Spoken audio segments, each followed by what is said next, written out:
The Moose Jaw Lawn Bowling Club is looking for new members to take part in its summer tournaments.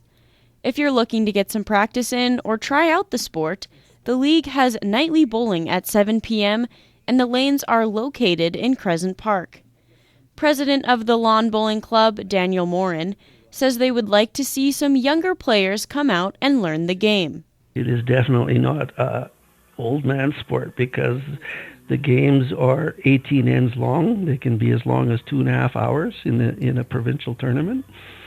So it's by no means a cakewalk. But I love the game because this one is the most challenging I've ever played. It's not as easy as it looks.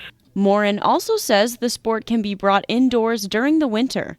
The Timothy Eaton Center already has lanes set up. It's a different game inside. It's the same concept, like the closest to the jack, and the same bowls are used. It's just a smaller venue, and it's tough to actually stay on the green mat.